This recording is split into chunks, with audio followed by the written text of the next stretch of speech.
Hello, Joe. I'm Corel.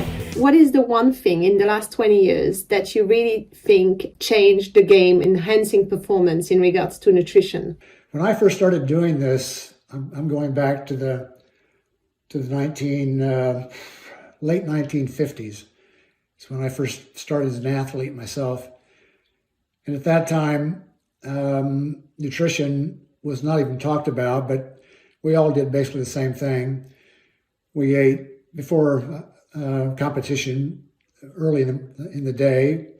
You would have something like a steak and maybe with potatoes, and that would be your pre-race meal. And then during the race, you didn't do anything. You didn't take in anything at all. No carbohydrate. I don't care what the race was. It could be an Ironman, which is much later than the 1950s, obviously, or it could be a marathon, which I started doing a long time ago. And you didn't take in really anything at all. I didn't take in water. I didn't do anything at all in the area of nutrition during a race back in the 1960s, 1970s, into the early 1980s. It was pretty much you went on what you had before the race was the only thing you're going to get the entire morning of the event. And so it was really a different world than what we're used to right now. And then along came, a company like Gatorade, who began the process of teaching us that we probably need something during exercise. And that began to grow and spread out into other areas. We had, from that came probably, the next thing is probably like gels, and then sports bars, and then pre-race products that you could use to prepare nutritionally for the race. So this has been going through a long evolution over the course of my life. And without question, it's gotten better, but I've had some concerns about it along the way. One of the concerns was that back in about the 80s, I think, we got to the point, maybe it's the 90s, we got to the point where we had one size fits all nutrition. Everybody had to do the same thing, and there was no difference. And we all accepted that as just being the way it is, because almost all of us who were doing this in those days were Northern European descent. Now we look at it and we say, well, what about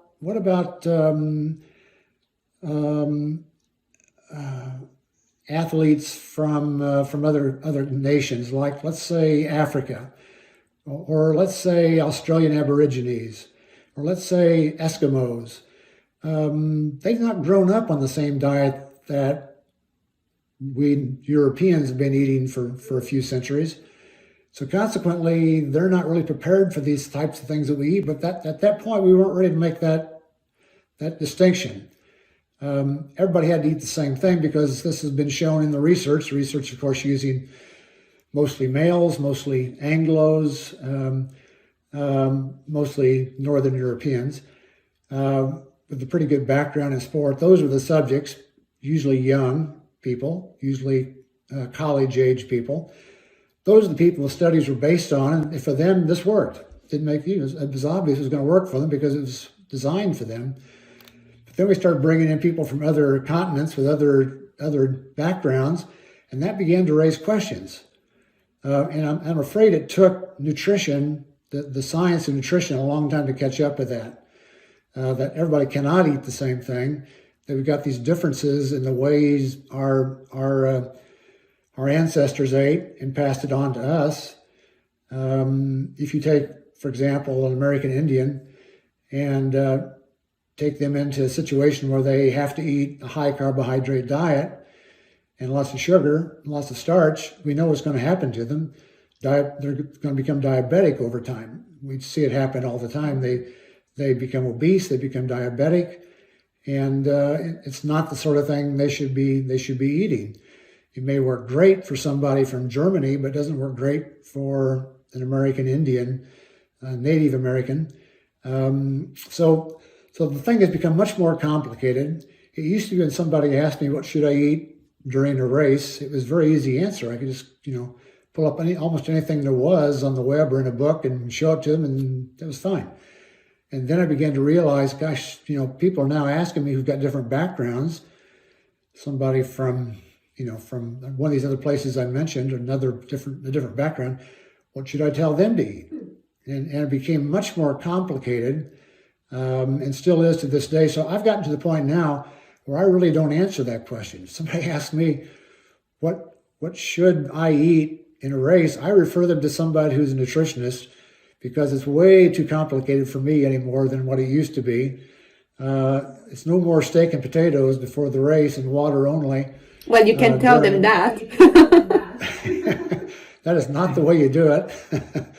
It's become like almost everything else in sport. It's become much more complex, and so it needs somebody who's got a strong background in understanding all this to be able to talk with the individual about how they should go about minding their nutrition throughout an event or pre-competition or just their normal lifestyle nutrition. Very good question. I wish I could give you a better answer. No, it was fantastic. Thank you, Joe.